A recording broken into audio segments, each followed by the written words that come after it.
just a second as the phone rang. But this is kind of the nature of the beast here as we go. But I am super excited. Hey, y'all, it's Wednesday. It's Wednesday. I'm Alita. I am the owner of the Funky Monkey. We are a small CBD business located in Friendswood, Texas. This is my friend, Dr. Wilson. Hi, I'm Dr. Wilson here at Delta Chiropractic and Wellness. We are a chiropractor here in Lake City, very holistic, and that's what we like to talk about. It's kind of a strange connection. We were just talking. We made a connection through Texas Women in Business, but I find that I am attracted to female-owned businesses per se that are ahead of the curve. So she understands the importance of already having a license in her practice and allows me to kind of guide a little bit as we're going under the legislation with CBD. But I, in exchange, get to come over here and I get to learn great knowledge because she talks about things like what we're going to do today. She's going to talk about feet and ankles. Yep.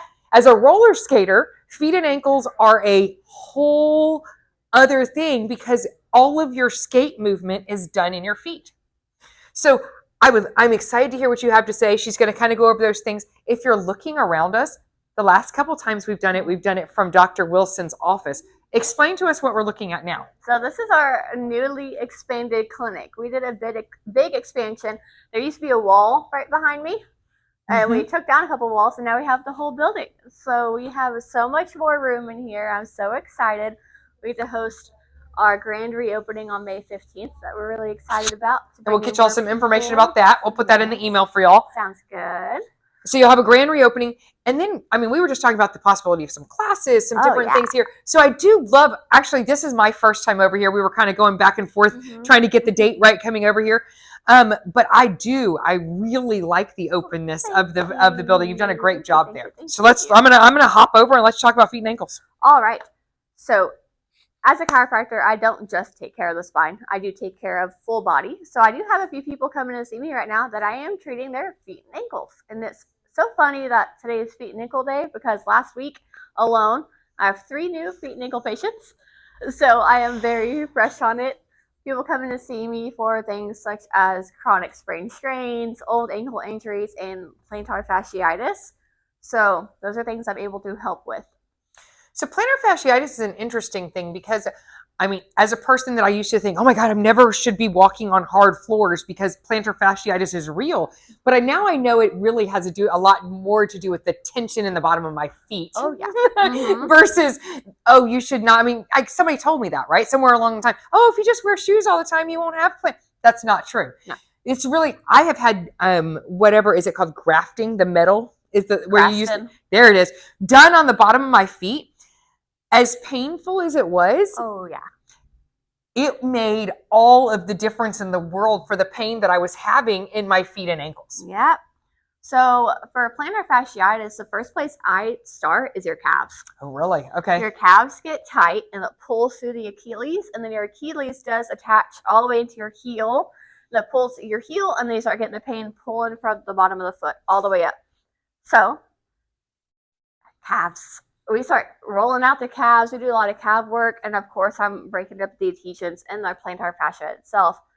But people with plantar fasciitis have tight calves. That would make a lot of sense because, listen, as I make adaptations for squatting, I'm always trying to look for an angle because they are really, really tight in my kids. And yes, calf, I'm rolling, is the whole thing. We've talked about kind of videos on rolling your calves because it is painful. Even massage on your calves when they're as tight as mine are because I am a continuous roller skater all the time, as well as weight training, my calves get so tight. And there's not a whole lot of stretches that you do by accident that are stretch calf. Calf stretches. No.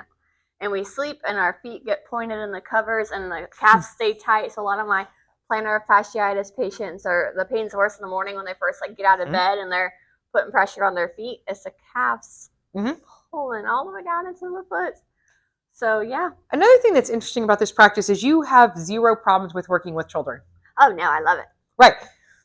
I see so many parents with their children walking on their toes. Again, I don't have a problem with it. It is not a sign of any type of neurological whatever. It's It can be, but it's not necessarily. Sometimes it's just because they were already tight. Their little feet and their ankles were already tight, or whatever they're doing. Like you said, however they sleep. Yeah. And so that correction of that is something that I really wish I had known more about when my children were younger, because we did have a lot of sports related things because their legs and feet were so tight later. Oh, yeah. And for my toe walking child. I've helped a couple kids toe walking already. Little tight legs, so tight. And then it translates into being an athlete. We get chronic sprain strains. If we're more tight one side or the other, you're more likely or more prone to roll towards the weak side.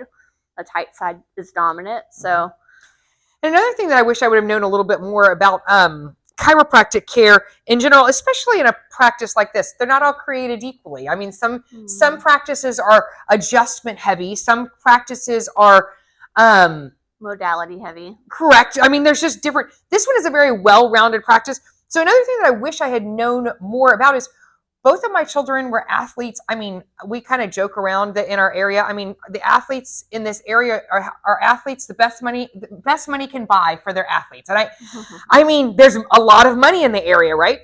I wish I would have known what preventatively should have been done for my child on the amount of money and training they were spending in athletics. Exactly. Yep. I'm not a sports chiropractor by any means, right? We have other chiros in the area that really dive deep into sports and sports injuries. That's not my exact cup of tea, but there are things we can do to help for sure, especially with the legs. The legs. I mean, and again, I wish I would have known a little bit more because, again, like you said, it doesn't have to be sports medicine. There's truly chiropractic work that can be worked on gait, that can be worked on things, that slow movement that would have helped my child to have less injuries. Yeah. I also say that I had two, I'm going to say, dancers that worked on my team for a long time. And they were very gifted, talented dancers that started dancing at age 3.